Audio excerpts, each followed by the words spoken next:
Assalamualaikum warahmatullahi wabarakatuh. Perkenalkan, nama saya Novia dengan NIM 2113100035.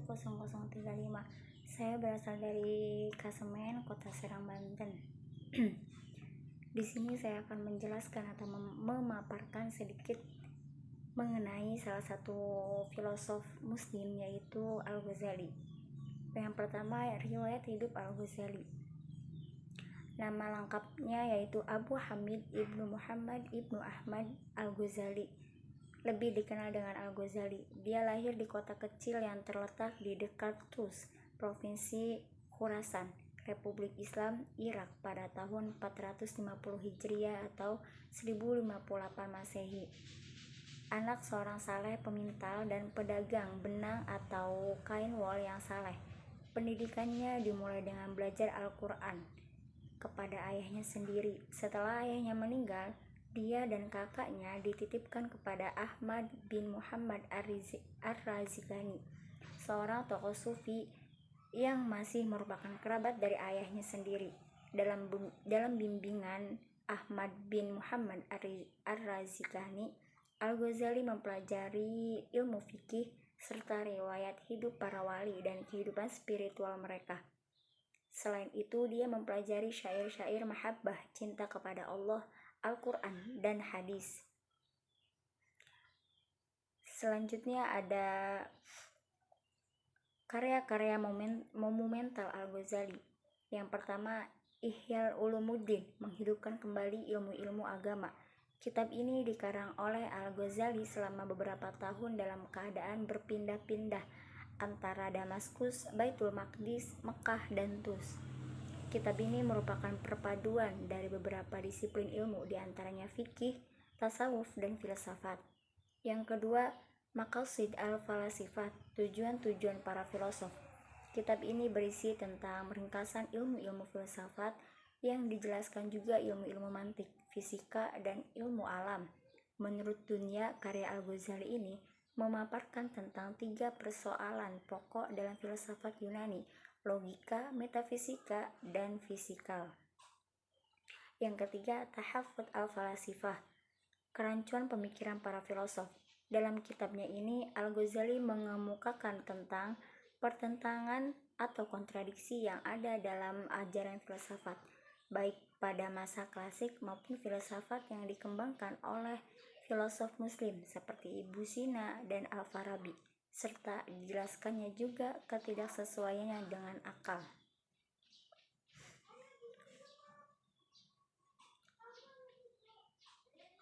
Selanjutnya yang keempat yaitu Al-Munqiz min al-Dolal, sang penyelamat dari kesesatan. Karya Al-Ghazali ini merupakan autobiografi atau sejarah kehidupannya yang memuat perkembangan intelektual dan spiritual pribadinya. Yang kelima, karya lain di bidang filsafat, logika, dan ilmu kalam, antara lain Mi'yar al-Ilmi, standar ilmu, Al-Iqtisad fi al-I'tiqad, moderasi dalam berkeyakinan, Mahku an-Nadhar fi al-Mantiq, uji pemikiran dalam ilmu mantik.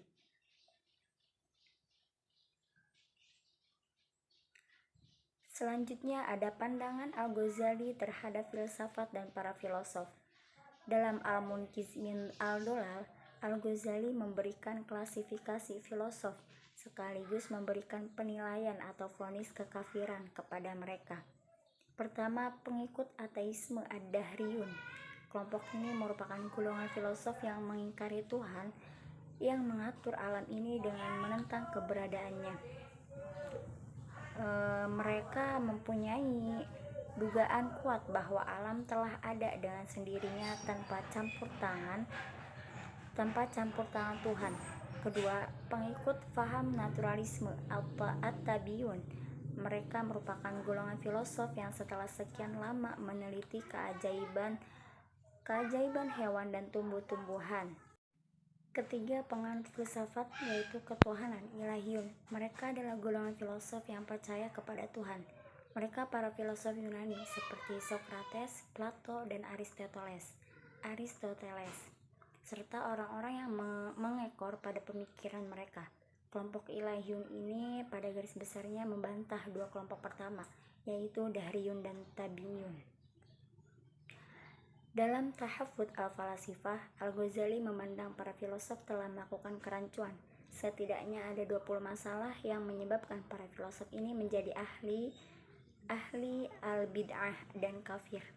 Dari 20 persoalan ini, Al-Ghazali menegaskan bahwa para filosof menjadi kafir karena 3 masalah.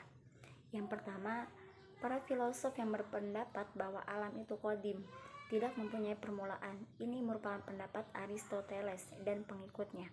Menurut Al-Ghazali, yang qadim atau tidak mempunyai permulaan itu hanyalah Tuhan semata, maka selain Tuhan haruslah baru.